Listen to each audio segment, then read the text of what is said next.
Hello and welcome to Taking Liberties Radio, episode 17, season 6. My name's Lee. I am in Western Australia. Joining me is Vikas, of course, in Canberra. Heyo. And Zeev in Melbourne. Boo. Hello and welcome. So today we're going to talk about two things. We're going to talk about the little people. We're going to talk about the people, the people of Australia. You know, we libertarians, never think about because we're elitist and we hate people. We're going to talk about the Where's poor the workers. lie? Where's the lie? We're going to talk about George Calombaris, I guess now former host of Masterchef, landing himself in a bunch of trouble. His company landing him in a bunch of trouble for not paying wages. And Is it really Masterchef without him, though? Yeah, maybe we should just spend 30 minutes talking about his Masterchef without the same thing, without those three hosts, Matt Preston and George Calombaris and Gary. It's like the hosts of Top Gear when they leave. It's like, why would you want to watch Top Gear if you don't have James Mann? Yeah. And I'm sitting there. Yeah, I'm sitting there and going, like, I haven't seen. I know Top Gear still goes around, but I have not seen a single episode since those three left. They had the guy from they had Joey from Friends on there for a while because, of course, that's totally as good as Joey. Matt LeBlanc. Yeah. Really? Yeah, they did. Anyway, we'll leave the hard-hitting news for another week. Let's talk about wage theft. And the increase to the Newstart. And we're talking about the Newstart. Oh, did I mention that? I didn't mention that. No, you did not. Okay. Well, we're going to talk about the increase to Newstart. I got sidetracked by Top Gear and Masterchef. Let's start off with wage theft. I really don't like calling it wage theft. It's technically just a contractual breach. And to be fair, kind of wage theft. Okay, you go first. You make your case. So technically, it's a contractual breach in my mind, and I would say so. The thing is, I'm genuinely surprised that they fined him $200,000. Okay, so based on what I read, it was self-reported that they'd underpaid. The dispute that was in the courts was by how much they'd underpaid, and the discovery of the underpayment had come from independent auditors of Calombaris's businesses. Yeah. So I kind of sit there and go like, wait, hang on. He self-reported it. You guys had to dispute about how much it was, right? I don't know the exact details of exactly how much Fair Work Australia was alleging and how much he was alleging, but it was self-reported. The contrition payment, people are going like, oh, it's really tiny. But I sit there going like, to be fair, it's probably a bit harsh considering he reported it. It's not like Fair Work Australia came up with it. It's not like the unions came up with it. There were no complaining staff members that brought that case. It was 100% reported by the independent auditors of his company. So I kind of sit there going like, they clearly threw the book at him. I just don't know why. Because he's big and they're looking for someone to catch. That's why. But they didn't catch him. That's the point. They didn't catch him. He caught himself.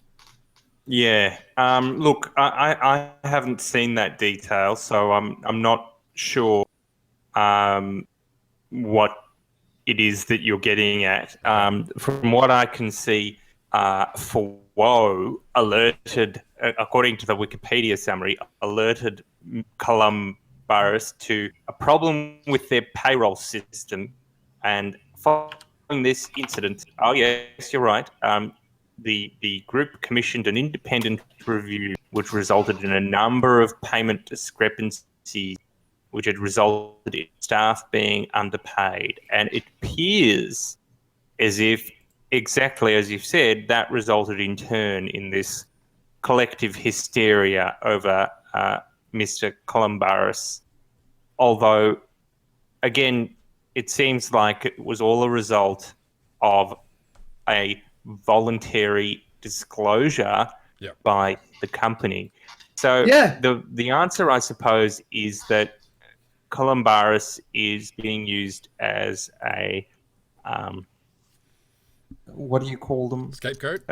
Scapegoat, thank you. Right. He's the victim of what you might also call a witch hunt.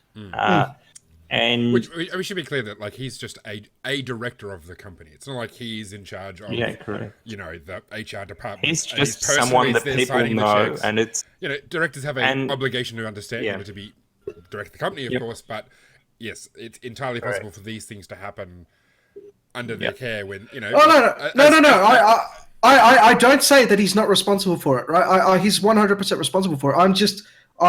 My main point is this contrition payment doesn't make sense when it was a voluntary disclosure, right? Right. Well, yes. I think what's happened is they've thrown the book at him, and yes, it's probably for what Zeev said. They've thrown the book at him for a couple of reasons. One, they're looking for a scapegoat. Two, it's endemic in the hospitality industry. The hospitality industry most of it would not survive without some manner of breach or underpayment of the employees, I strongly suspect. I mean, that's speculation, but you walk into a shopping centre and you look at the people serving you and you realise they are not cashed up and that they do not have the time to go through and check what the modern award is, what it's changed to, which classification their employee is, whether that classification has changed over the last 3 months or 6 months or a year or whatever it is. They're just there to serve you food. They're not exactly, there to act as lawyers for themselves, and they don't have the money, most of them, to pay one either. So the complexity of the law is its own undoing. That's a really good point. Complexity, and both for the view of the company and from the view of the employee. Yeah. So, I work for Coles. I have an agreement, which is basically negotiated by the union. It's like 40 pages long. And that's there's lots correct. of details in there, lots of charts, lots of tables. It's and that's probably relatively straightforward compared to these these award type situations where there's essentially it's covering not just a single enterprise but covering an entire industry. We say the hospitality industry, but that includes, there's a lot of people who do a lot of different jobs in that sort of catch-all term. So let's be clear. Just to give you an idea, the hospitality award, the index of pay scales, the current pay scales to the hospitality award, just the pay scales are 90 pages. Yeah. That's of all the different classifications. Okay. And the award itself this is straight from the website, by the way, of the Fair Work Ombudsman.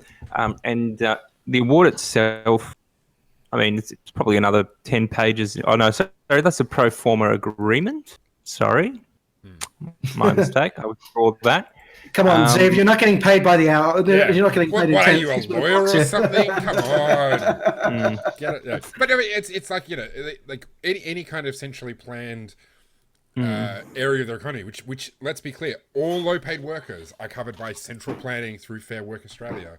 It's all going to be complicated, which makes it's certainly around 20 pages long. Yeah, I've found that. Yeah. Anyway, so I mean, this is all drafted in legalese that most people don't understand, and the fact of the matter is it's highly unrealistic for people to think that the hospitality industry, with its tight margins and high overheads, can survive with this kind of thing, especially when, I mean, you can expect it to be breached by most companies outside of the larger corporates. Sure. So I mean, I don't know if I'd want to go so far as to say, well, it just happens, it's not a big deal. I mean, it's a real, so according to a news article that I'll list in the show notes, the average repayment for the staff members was $16,000. So that's a lot of money. An average of more than $16,000. That's a lot of money, and I mean, I get paid about $30,000 a year for my job. So to have more than half of my yearly wage paid back to me, that's a lot of money. No doubt. And so the amount go on. It just comes down to, so to an extent, as Vikas has pointed out, it was a voluntary disclosure. They paid back the money. So the question is, what do you do with these, with these companies who, let's assume for sake of argument, it's an innocent mistake, and then what should we do when it's not an innocent mistake? Like, there's probably our employers who rip off their low-paid workers. So one of the things that the Morrison government has flagged is criminal penalties for directors of companies that underpay their workers. Yeah, effectively a modern day debtor's prison. I mean, effectively these are people who owe money.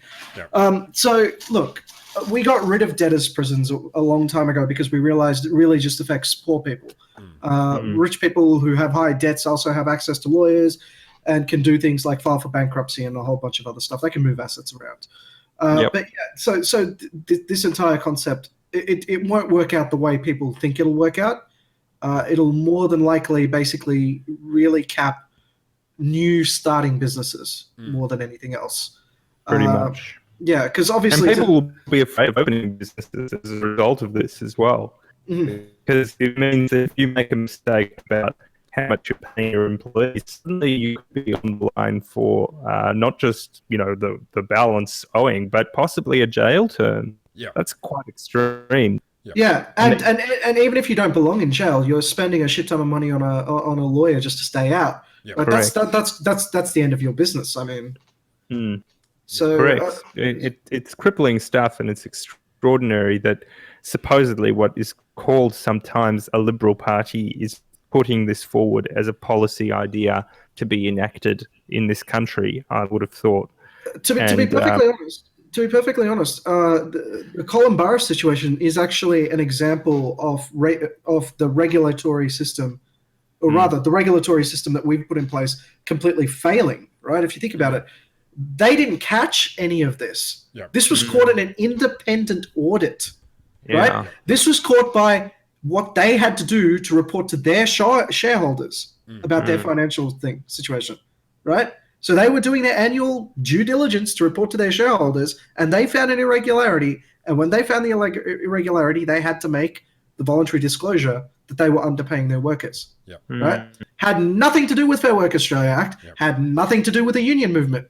Which and in that regard, I don't think they should really pay the 200. So the big hoo-ha is over this $200,000 contrition payment.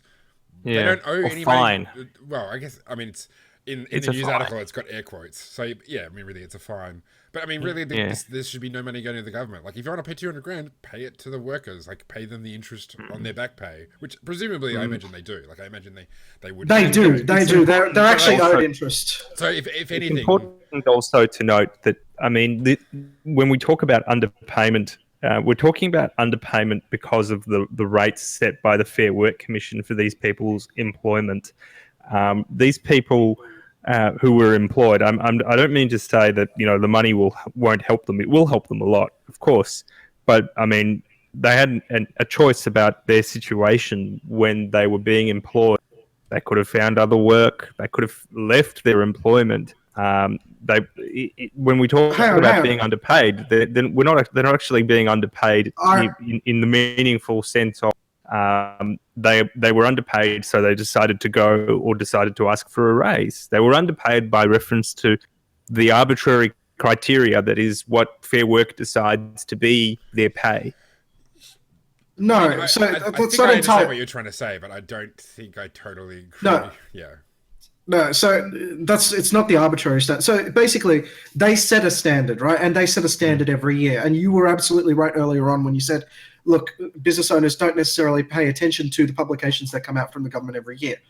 Understandable, right? So I would say the bigger point to be made here is none of the workers actually noticed they were being underpaid, right? That's what I'm saying. Well, Yeah, actually, they're no, being- I think one of them did, and that's what triggered this. Like looking at this, I'm looking at a particular Yeah. article from back in 2017, which sort of first, mentioned how George Calombaris had apologized, and it seems like somebody said, "Hey, look, you've miscalculated my overtime," and they've gone back and gone, "Oh shit, we've fucked it up for everybody." So and then they Sure. That's possible. Fair Work. And Which, I mean, while I don't doubt that all happened as it did, all I'm saying is that the employees themselves. Sorry, what? What I'm saying is, people have made a voluntary choice to continue to be employed at the rate they were actually paid at. Yeah. And I the don't fact think that the federal I don't government think that's- believed that the rate should be higher doesn't actually show that they were underpaid from an economic perspective. I don't think that necessarily. I don't necessarily want to agree with that, because that applies the concept of, if a person just accepts a lower wage and they're just coming to work anyway, that is now their wage. So if an employer just decides to underpay 1 week and then underpay another week, and then all of a sudden, hey, that's your new wage.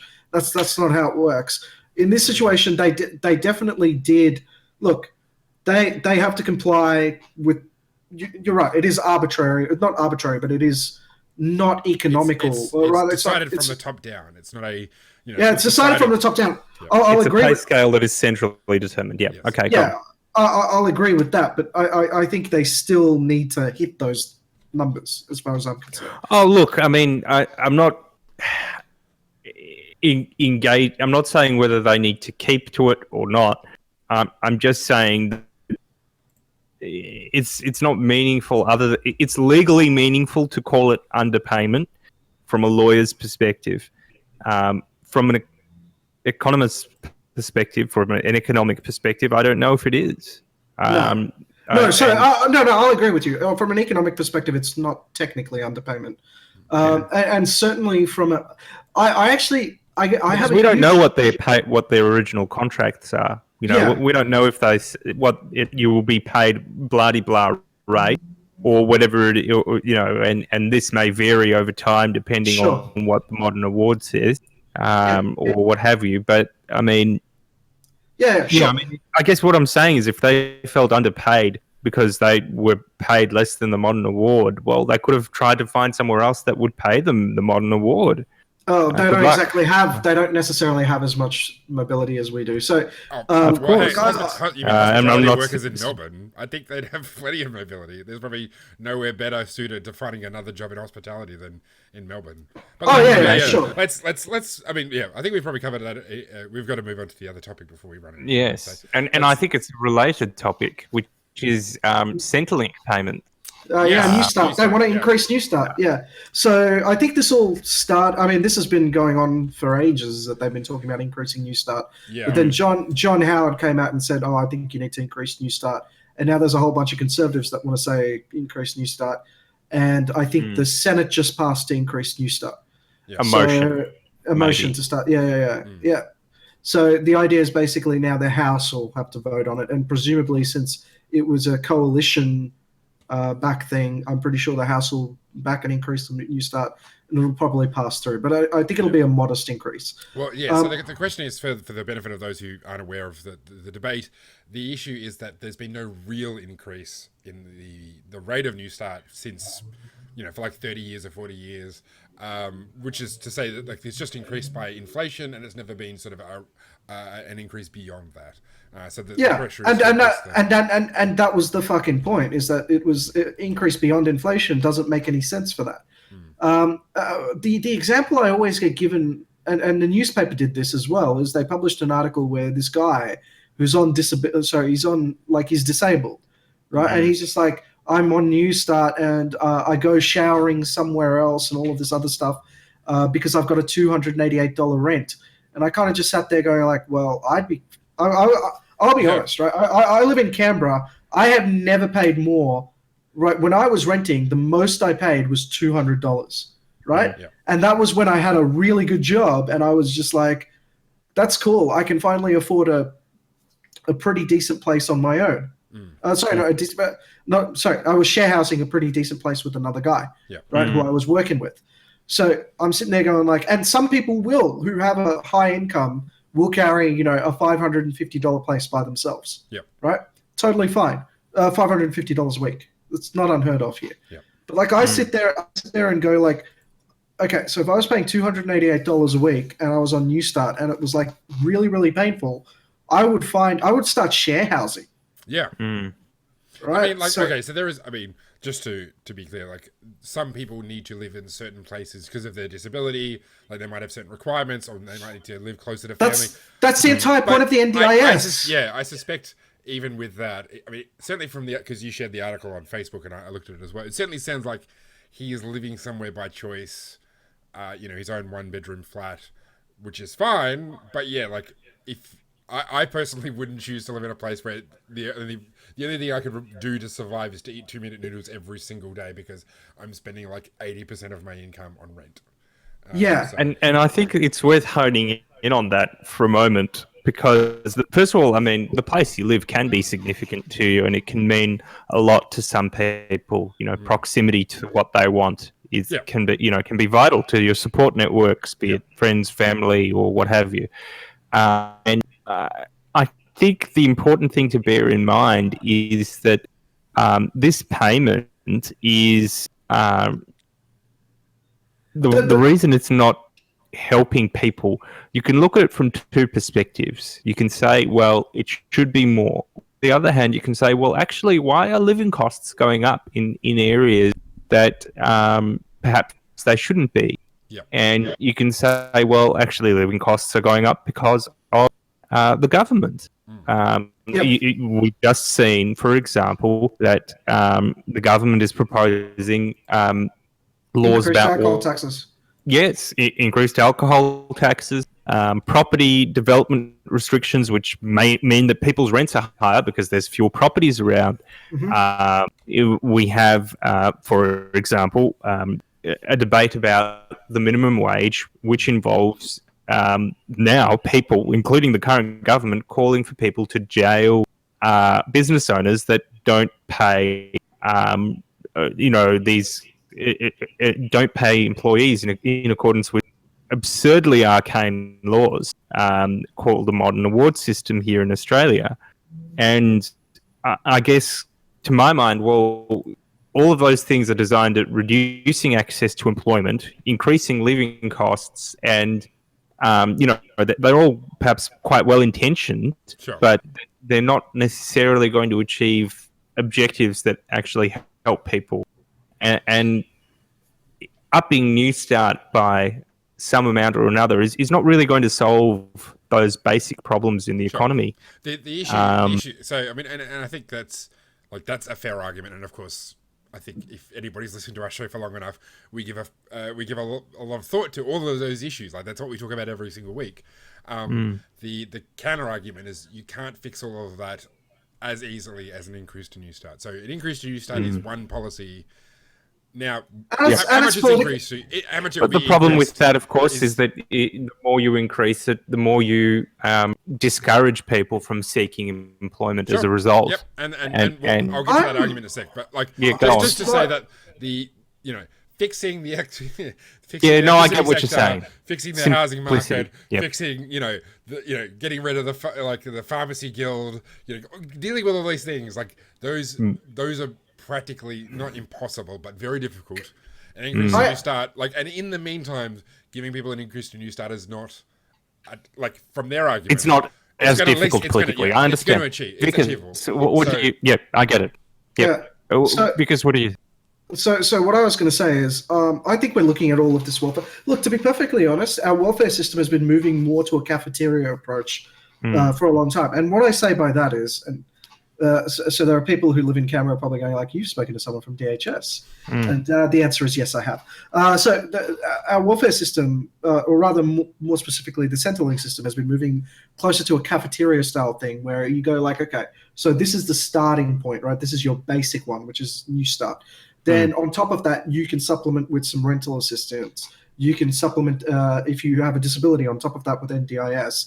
If you have medical needs, you've got medical concessions and stuff like that go on top of it, right? It's basically tailoring it specifically to what you want. Now that's actually while it saves the government a shit ton of money, I shit you not, our welfare system would cost so much more money if we gave the people what they want, right? That saves the government a lot of money. That actually makes our welfare system much more manageable in terms of actual costing. However, it is a pain in the ass for people who actually want to just get on welfare, right? It actually makes getting welfare kind of like a job. So people would just like to go, I've just applied for Newstart and have Newstart take care of their rental accommodation, take care of their medical expenses, take care of this, take care of that. And they don't, and what our public discussion, because most of us aren't on welfare, right? Don't realize is that the government actually takes care of all these things. It already does. It just requires people to apply for these things individually, right? Whereas like anyone who's dealt with DHS here calls the cafeteria approach, right? You actually need to go and make the effort to get the thing that you want. Sure. Interesting. I mean, I think yeah, sure. I mean, that makes sense. Like, and certainly, I mean, I guess the UBI is the sort of libertarian themed counterexample to, if we just give everybody $1,000 a month, then like all of this would be solved and it'd be so much easier. Except UBI is a way to spend trillions to save millions. I know, and that's the same thing. Like, so ultimately, like the long-term solution is definitely not to keep increasing Newstart to try and fix these problems. It is to fix the problems of the cost of living.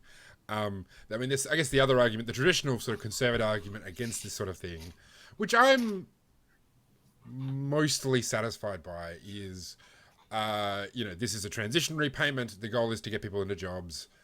And I mean, I think that's easily there is one of the issues is that there is a core group of people who will always be on Newstart, and how you deal with those people is very tricky because, you're talking about it's much like it's a percentage of a larger group, and they're very poor and they will remain very poor. And it's hard to know what to do with that situation. Like, you think about, I guess the classic example is people living in remote areas. So, like, when we talk about dysfunction in remote communities, it's because you've got all these people who are on welfare. They have no requirement to find a job because you only have to look for a job within a certain distance. And they're 1,000 kilometers away from the nearest anything. So, how do you deal with those marginal cases? But their cost of living is also low. To be perfectly honest, those kind of people. But it's just an issue of, like, if you've got somebody who's been on Newstart for 2 or 3 years or longer. Yeah. At what but point? But those people aren't even like, okay. I'm sure for conservatives they're a massive problem. But like in terms of the actual hit to the bottom line for the budget, in terms of the hit to the actual taxpayer, they're nothing. It's small potatoes. It's not something to be worried about. All right, and can I raise as well briefly the point that I think John Humphreys often makes, that there is a case for civil society providing welfare services. And once upon a time, unemployment insurance, for example, was quite common, whereas nowadays it's less so, perhaps because of institutions and facilities like Newstart. So can we consider that point for a moment? Vikas and Lee. Yeah, so why wouldn't, if I really wanted to talk about really successful welfare service programs run by civil society, I could just look at the Roman Empire. They ran it for like over 1,000 years. The grain dole was effectively handed out to civil societies to hand out to their little groups. Sure. So I mean, I think one, like, probably a better example is food banks. So a lot of churches will have a food bank. Essentially the church members buy food that goes in a cupboard. No, I'm talking no bread and circuses. I'm going to go with bread and circuses. Okay, well, I think the thing that I've experienced through the churches I've been involved in is that people could come to the church and essentially get some groceries, and which wouldn't be offered to everybody. And I think that is essentially a supplementary, basically what John Humphreys is talking about, which is a supplementary payment from civil societies. I mean, I guess one of the issues, I think part of the issue is let me finish. Yeah. One of the issues is that it's not part of the debate, which is like politicians don't talk about this stuff, therefore it never sort of becomes part of the thing of saying, yes, okay, we only give a certain amount of money, but hey, look at all this other stuff that people are doing, and pointing to specific examples of this is essentially welfare, but from privately given rather than publicly given. Correct. I mean, I think that's maybe a way of bringing that into the debate so it actually gets addressed and included as part of it. That's true. Sure. Yeah. Sure. But I just realized my example is actually the example of... So the Roman Empire did have the civil society thing, and then they went to bread and circuses, which was the nationalized version. Yeah. So, So I guess what I was giving was the example of wasteful welfare. Yes. Okay. I think another alternative, which I think would be harder to get forward, just because finding the compromise to do it and then the willpower to maintain it would be difficult, which is only offering welfare for a certain period of time, but offering a higher rate. So instead of saying, okay, you could potentially go into Newstart for 5 or 10 years, we'll cap your ability to get Newstart to a year or two in every 10 years. but we'll give you more money so that it really is a transitionary payment. And then at a certain point, we say, okay, at this point, you get nothing. You really need to sort the shit out. So that's actually called the Scandinavian model. Yeah. So that's how it actually works in Denmark. Well, I think the US as well. The unemployment insurance is technically for only a certain period of time, but under Obama it got extended, and that's the issue. Like that's the counterpoint is, okay, it starts off at a year, but then they say, oh yeah, but these poor people who are about to get kicked out on the street, let's double it. Let's give them a bit more time, and then a bit more time. Yeah. It becomes permanent. So the Scandinavian model isn't. Sorry, the Scandinavian model is limited by time, but they also limit it by payment. You have to pay. How much was it again? I think it was like 8,000 krona, which works out to be about $16,000 or something like that. Yeah, it was like you had to. I remember someone saying when I was discussing about the Norwegian system, you had to have paid $16,000 in tax in order to get 5 years of unemployment insurance. Right. Okay. Interesting. It almost sounds like the payment of a premium. Anyway. Sure. It does. I think that's a perfectly good way of approaching it. Perhaps. Well, whatever the figures are, I don't know. And for anyone who says like, oh, well, how do they take care of the disabled and all of this other stuff? They have special payments for that, like we do. Yeah, sure. Right? We have the same thing. Yeah. Newstart is not just for disabled people; it's for everyone, and that's the point, right? Like, I don't know how many times I can get this across. It's just like we have supplementary payments on top of Newstart for other things. I think the most you can collect from the government, like with respect to everything, and I remember having an argument with someone on Facebook about this to try and calculate exactly what the biggest payment you could get out from from Centrelink was, and it was something like $1,200 per week. Well, it depends on where you are. Sorry, per fortnight. So all the numbers are per fortnight, but and it was just $1,200 the per fortnight. allowance alone is for a single person with no children. It's $555 a fortnight. So it's not a, let's be real. Like, that's not a lot of money, which is fine if it's a transitionary payment and for all the reasons we say. All right, let's finish there because I've got to wrap up. I've got to go head off. Thanks everybody else for joining us. Thank you, Zeev, for being back with us. It's the first time, and I actually can't remember the last time you were on. So thanks for joining us again. That's all right. Thanks for having me. And we will be back again next week. Hooray. See ya.